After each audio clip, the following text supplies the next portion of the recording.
August 11th. Guess what? Today is a special day for me.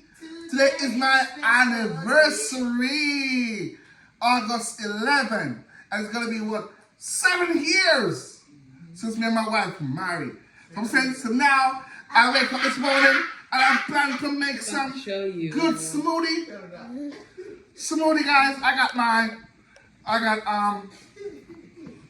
oatmeal in it. I got my blueberry. I got my peanut. I got my almond.